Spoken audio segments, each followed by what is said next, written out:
नमस्कार दोस्तों, OCN network में आपका स्वागत है। मैं हूं ओमकार चौधरी। अरविंद केजरीवाल आज सुबह ही सुबह जो दिल्ली में आईएसबीटी के पास मरघट है, उसके पास एक मंदिर है, उस मंदिर में पहुंचे और वहां के पुजारी का रजिस्ट्रेशन कराया। रजिस्ट्रेशन किस बात का? कि साहब आपको अब जब सरकार बन जाएगी तब, अगर सरकार बनी तो आपको हर महीने 18,000 रुपया मानदेय दिया जाएगा, आपका एक वेतन तय कर दिया जाएगा। एक दिन पहले ही इन्होंने कहा था कि हम पुजारियों को और ग्रंथियों को 18,000 रुपया वेतन देंगे। इसके अलावा इन्होंने पिछले करीब करीब 20-25 दिन से पूरी दिल्ली में ड्राइव चलाया हुआ है, जिसमें ये दिल्ली की आधी आबादी, जिसकी संख्या करीब करीब 68 लाख है, उनके भी रजिस्ट्रेशन करा रहे हैं और उनको कह रहे हैं कि अगर हमारी सरकार बन जाती है, अगर मैं मुख्यमंत्री बन जाता हूं या आप अगर मुझे मुख्यमंत्री बना देते हैं तो हम आपको 2100 रुपया महीना देंगे। सवाल बहुत बड़े खड़े हो रहे हैं।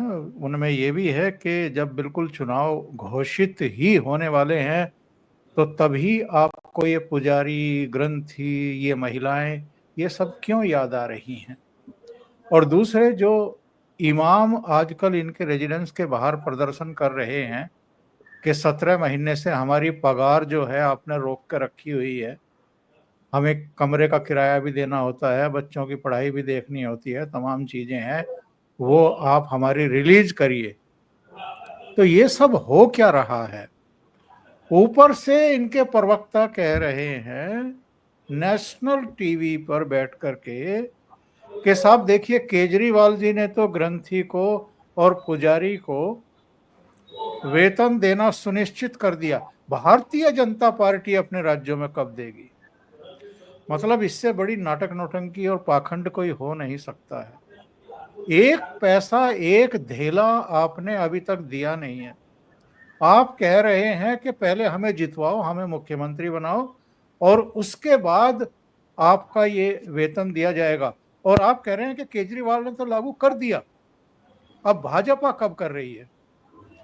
तो मैं सीधे आपको लेकर चलता हूं मुंबई, भाऊ तोरसेकर से मिलते हैं और उन्हीं की राय जानते हैं। इतनी हड़बड़ी में क्यों है, इतने अनसिक्योर से क्यों दिखाई दे रहे हैं और क्या बिल्कुल सुनिश्चित हार दिखाई दे रही है जो इस तरह के हाथ पैर मार रहे हैं और लोगों को आखिरी कोशिश कर रहे हैं कि उनको लुभाया जाए? भाऊ, बहुत स्वागत है आपका। नमस्कार। नमस्कार नमस्कार। तो भाऊ, ये जो केजरीवाल की उलटबासियां हैं, इन पर थोड़ा बताइए दर्शकों को। ये सारी चीजें अभी चुनाव के पहले ही याद क्यों आ रही हैं? 5 साल तो इस सरकार के भी इन्होंने भोगे ही हैं। 4.5 10 साल तो साल ये भी 4.5 साल तो ये भी मुख्यमंत्री रहे और उससे पहले भी 5 साल का कार्यकाल था और 1 साल का कार्यकाल 2013 से 2014 तक था। बीच में कुछ समय राष्ट्रपति शासन रहा, फिर 2015 में चुनाव हुए। तो 11 साल में आज तक इनको ना महिलाएं याद आई, ना पुजारी, ना ग्रंथी। अभी सारे क्यों याद आ रहे हैं? क्या है, उनको लोकपाल याद नहीं आ रहा है। जहां से शुरुआत की वो तो याद नहीं आ रहा। देखिए, एक बात होती है, जो क्रिमिनल होता है, गुनहगार होता है, वो पूरी प्लान से आता है, पूरी प्लान से। और ये पक्का कट्टर गुनहगार है, ईमानदार तो है नहीं। ये तय करके आए थे। ये देखो, ये बाकी उनकी पार्टी के कौन है, मैं उसको इम्पोर्टेंस नहीं देता। ये खुद आईआरएस है, आईएएस आईपीएस आईआरएस बोलते हैं, जो फाइनेंस डिपार्टमेंट में, रेवेन्यू डिपार्टमेंट में जो सरकार के गैजेटेड अधिकारी होते हैं, उनमें ये ट्रेंड होकर आए।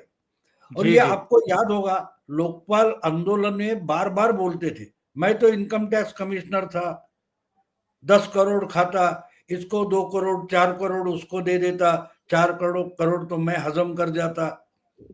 लेकिन मुझे नहीं करना था, इसलिए मैं करप्शन करने से खिलाफ था, इसलिए मैं आंदोलन में उतरा। ये शुरू से बोलते आए, आपको याद होगा तो। यानी करप्शन कैसा होता है और कैसे किया जाता है ये इनको मालूम था। अब इन्होंने कहा था कि करप्शन का बंटवारा कैसे होता है, कि अधिकारी से काम होता है ना, मिनिस्टर काम करता है, राजनेता काम करता है। लेकिन वो करने में बचाव किसका होता है, तो राजनेता का होता है। तो ये राजनेता बनने के लिए निकले, तो वो तय करके आए थे खुद राजनेता बनकर ही करप्शन करेंगे। क्यों दूसरे की नौकरी करके उसके लिए करप्शन क्यों करेंगे, मैं ही खुद करप्शन कर लेता हूं। इसलिए इनको राजनीति में आना था।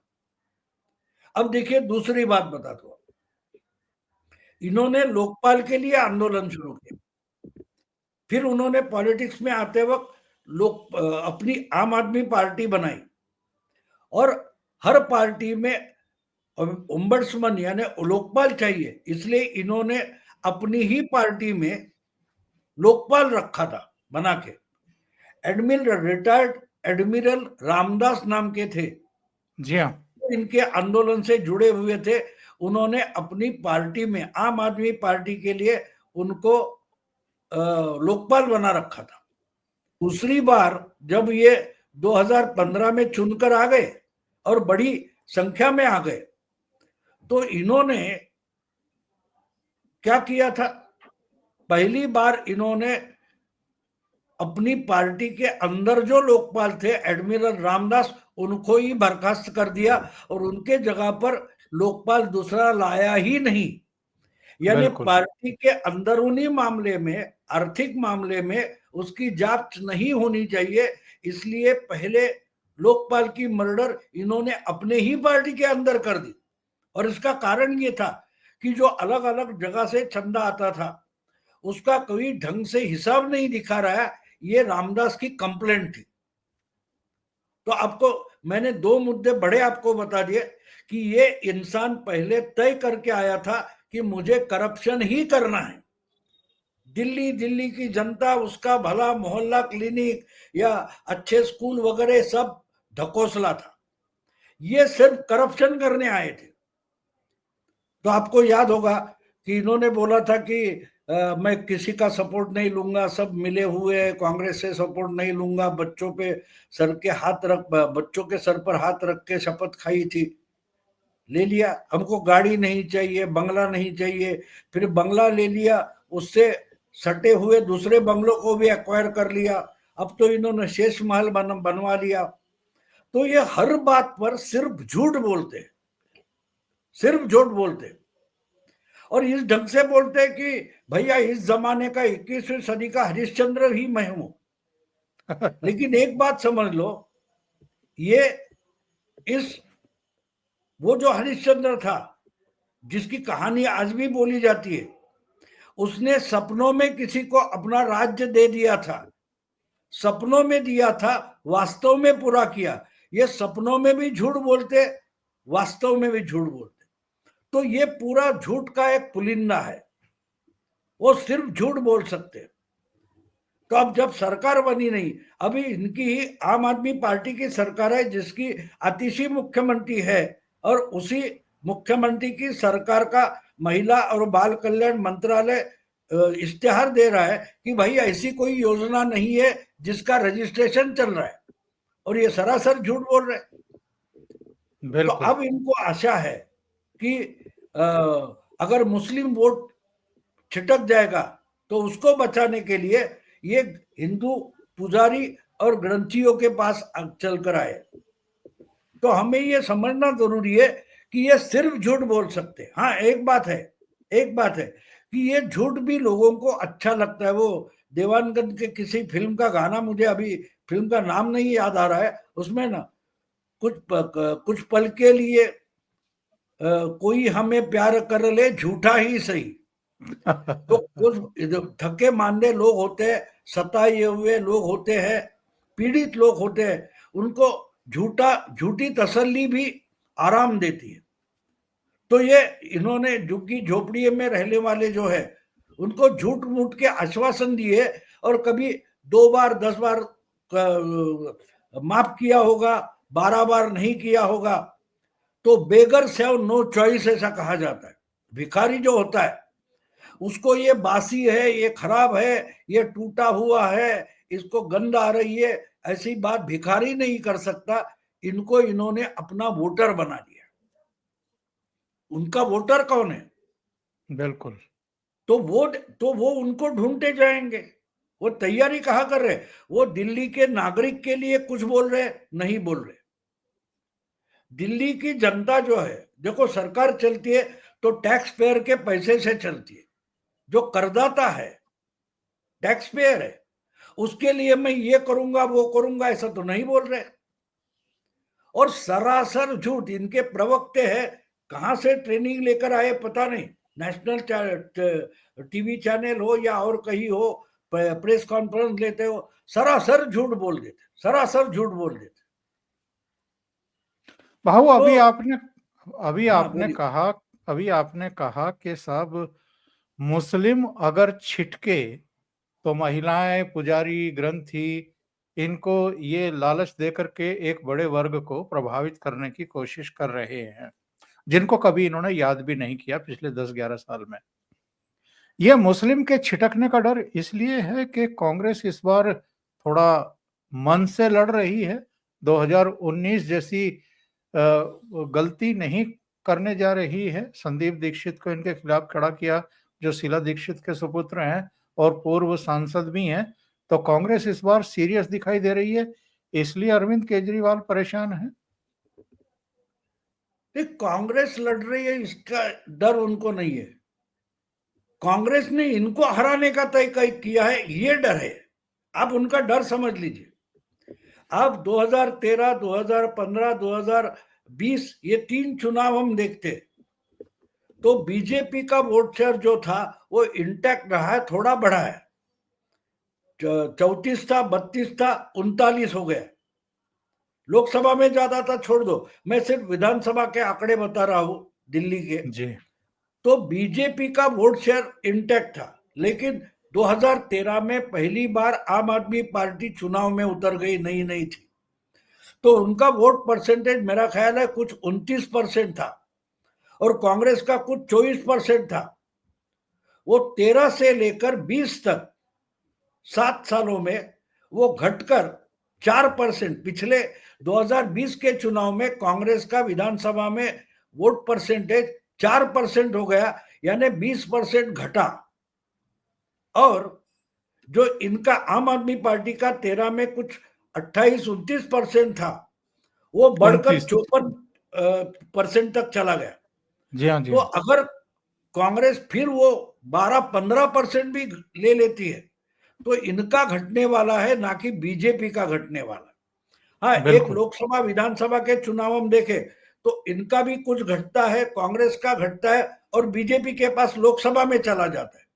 लेकिन विधानसभा में वो जो अगर वापस आ जाता है तो कांग्रेस पे जाने वाला जो हिस्सा था वो इनके पास आता था। दूसरी बात यह है कि 2013 में आम आदमी पार्टी चुनाव में उतरी तो कांग्रेस, बीजेपी और आम आदमी पार्टी ये तीसरी पार्टी थी। लेकिन इनके सिवा समाजवादी पार्टी, बहुजन समाज पार्टी और जेडीयू, ये 3 छोटे छोटे पार्टियां वहां थी। एक आध 2 एमएलए उनके हुआ करते थे। बीएसपी के शायद 2 थे, जेडीयू के एक था, एक आध समाजवादी पार्टी का था, जिन्होंने इनको पहली बार मुख्यमंत्री बनने में सपोर्ट किया था। तो वो सब कंसोलिडेट होकर आम आदमी पार्टी के पास चले गए, क्यों? उस पार्टी में थे, उनको कांग्रेस में तो जाना नहीं था, वो एंटी कांग्रेस थे। तो ये इनके साथ मिल गए। जो इमरान खान नाम का कोई था वगैरह, आपको याद होगा, मुझे अभी इतने नाम परफेक्ट याद नहीं है। तो वो जी। सब, यानी कि दलित और मुस्लिम जो कांग्रेस या बिगर बीजेपी पार्टी के पास होते थे, वो सब वहां चले गए थे। और लोअर मिडिल क्लास जो था, जिसको क्या बोलते, फ्री की जादू चलती थी कि भाई पानी का बिल इतना इतना आता है, बिजली का बिल इतना आता है, अगर उससे छुटकारा मिले तो अच्छा है, वो कम हो जाए तो अच्छा है, ऐसे लोग मिलाकर इन्होंने अपनी वोट बैंक बनाई। लेकिन पिछले 10 साल में आहिस्ते आहिस्ते लोगों को अनुभव हो गया कि ये मक्कार है, सीधा साधा नहीं, बिल्कुल झूठा, एक नंबर का गद्दार है। तो ये अभी इनको डर है। और दूसरी बात, लोकसभा चुनाव में इन्होंने एक बड़ी भारी गलती कर दी। 2013 से लेकर 2024 तक 11 सालों में इन्होंने कभी भी कांग्रेस से हाथ नहीं मिलाया था। हाँ, दिल्ली के बाहर मिलाया था, लेकिन पिछली लोकसभा में इन्होंने कांग्रेस से हाथ मिलाया, शायद कांग्रेस के लिए 4 या 3 सीटें छोड़ दी थी। तो 3 उसके बाद जी। जिस तरीके से देश भर में मुस्लिम वोटर और दलित वोटर कांग्रेस के पास वापस चला गया, वो हमने यूपी में भी देखा, वो महाराष्ट्र में देखा, राजस्थान में देखा। तो अब इनको डर सता रहा है कि दलित मुस्लिम वोटर जो है वो वापस चला जा रहा है। तो दिल्ली में तो बाकी कोई है नहीं, आम आदमी पार्टी है, तो वो वोटर उनके पास चला गया। और लोअर मिडिल क्लास का जो सताया हुआ वोटर है वो वापस बीजेपी के पास चला जाएगा, क्योंकि इनको मालूम है ये तो झूठा है, ये तो बोलेगा करेगा कुछ नहीं। तो इससे अच्छा है कि कुछ पैसा लेकर भी अगर बीजेपी हमको कुछ सहूलियत देती है, सुविधा देती है, तो बीजेपी अच्छी है। जो थिंकिंग लोकसभा में होता है वही विधानसभा में आ गया, तो अपना तो पत्ता कट गए, ये जानता है। और इसलिए वो फिर हिंदू वोट की तरफ आ रहा है, सिख वोटों की तरफ आ रहा है। और डरा इसलिए है कि कांग्रेस कांग्रेस पार्टी जो है उन्होंने तय किया है कि अगर दिल्ली में अपने पैर जमाने हैं तो बीजेपी को हराने से कोई मतलब है ही नहीं, क्योंकि बीजेपी का वोटर तो पक्का है। 13 से लेकर आज तक देखे तो 32-33 के नीचे बीजेपी कभी गई नहीं। बिल्कुल गई है नीचे तो कांग्रेस गई है। तो कांग्रेस को खाकर ही ये पैरासाइट जैसा बढ़ा है। तो हमको अगर हराना है तो पहली बात है, हमको बीजेपी को हराने से पहले हमको 2 नंबर पार्टी होना पड़ेगा। और 2 नंबर पार्टी का मतलब यह है कि केजरीवाल का ग्राउंड, जो हमारा ग्राउंड उन्होंने लिया है, वो रिगेन करना है। केजरीवाल का जो मस्जिद खड़ी है उसके नीचे तो कांग्रेस नाम का मंदिर है। तो ये संभल का मामला देखकर ये संभलने की कोशिश कर रहा है। सही।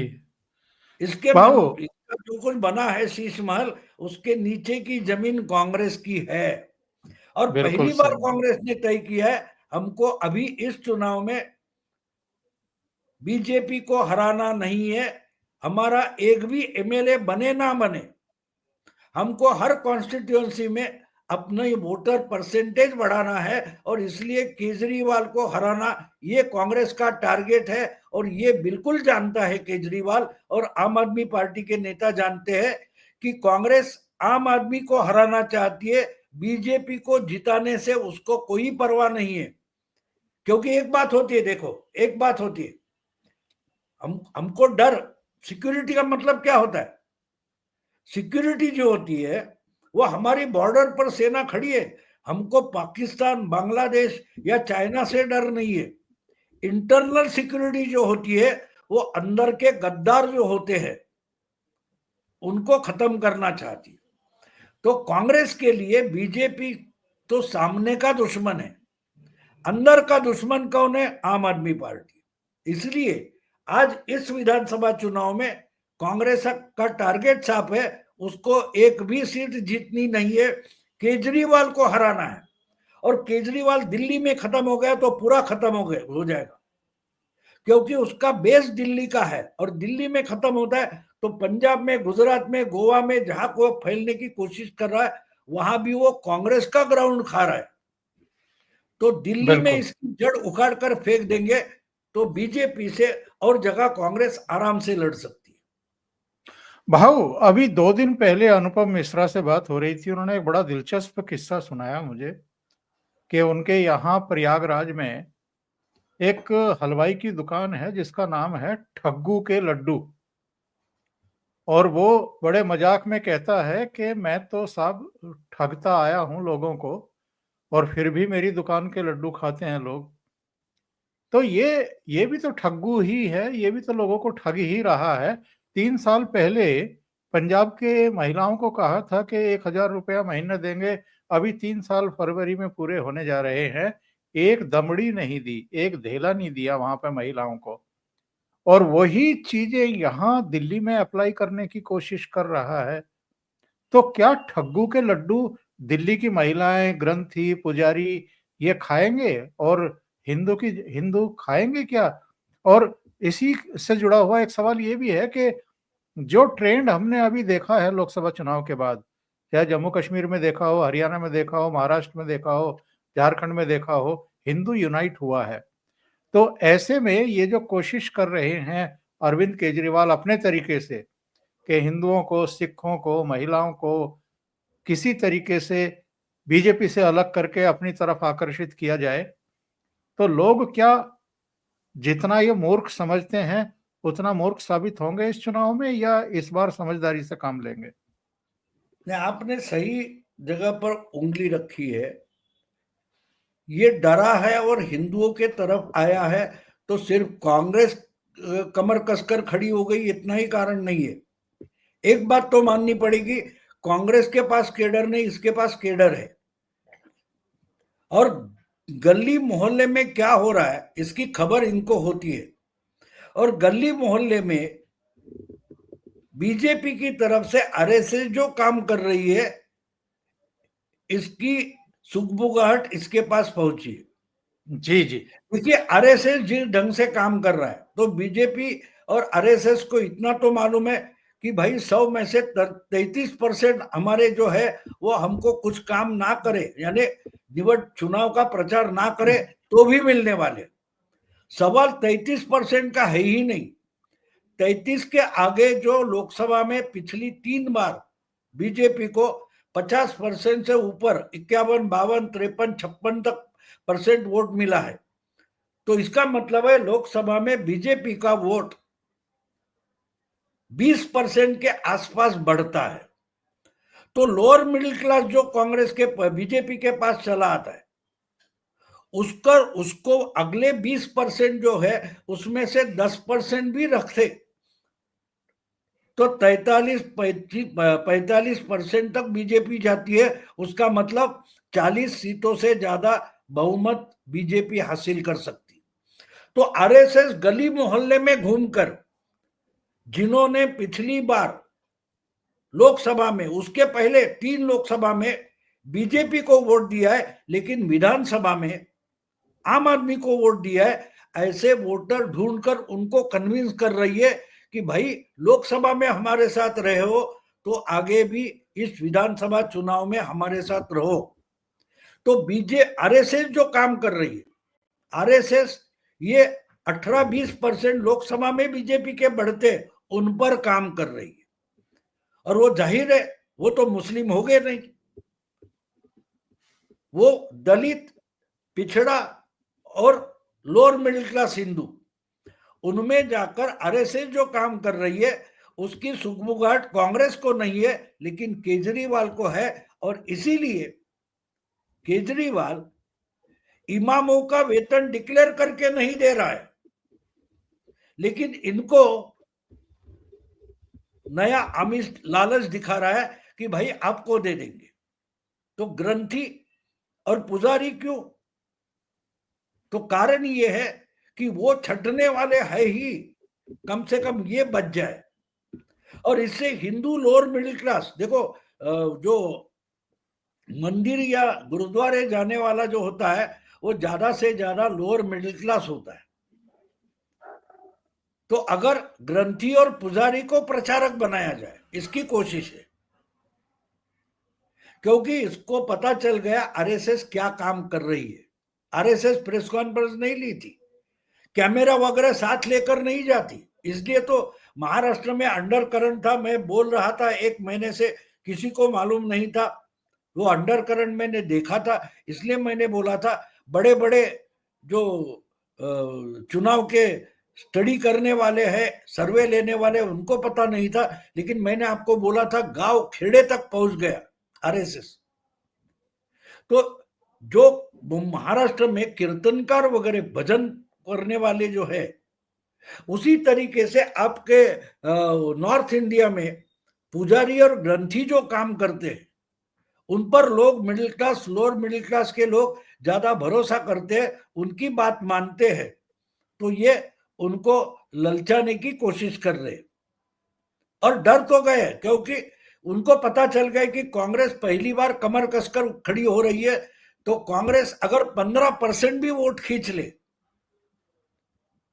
तो लोग विधानसभा में इनका जो 50% तक चला जाता है वो 40% तक नीचे आ जाता है। और अगर 10% भी बीजेपी कांग्रेस अपनी तरफ खींच ले, 15% तक जाएगी, विधायक एक भी नहीं आएगा।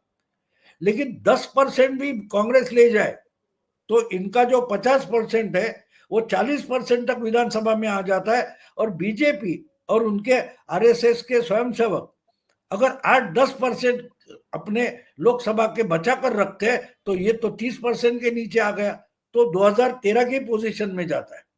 28 में कांग्रेस के शायद 1, 2 या 5 या 10 या 1 भी नहीं आता है, लेकिन इनका खेल तो कांग्रेस खराब करेगी। और सोने पे सुहागा अगर लोअर मिडिल क्लास बीजेपी के पास रुकता है, जो परेशान है, आपको मालूम है मेरी बेटी भी दिल्ली में रहती है, तो दिल्ली में मेरा आना जाना रहता है, मेरी बेटी का आना जाना रहता है, मुझे बेटी तो उधर ही रहती है, तो वहां हमारे घर में आने वाले लोग हैं, काम करने वाले लोग हैं, उनसे बात करके मुझे पता चलता है कि लोग अब इस पर भरोसा नहीं कर रहे। तो नया वोटर ढूंढने की कोशिश केजरीवाल कर रहे हैं कि नया कोई फंसेगा। बहुत बहुत धन्यवाद भाऊ, ओसीएन नेटवर्क के लिए इतना समय निकालने के लिए और बहुत महत्वपूर्ण मुद्दों पर चर्चा करने के लिए। भाऊ की माने तो अरविंद केजरीवाल बहुत बुरी तरह फंसे हुए हैं और कांग्रेस पार्टी अगर ठीक तरीके से लड़ गई तो इस बार पैर ऊपर को होने तय हैं। बहुत बहुत धन्यवाद भाऊ, थैंक यू सो मच, नमस्कार।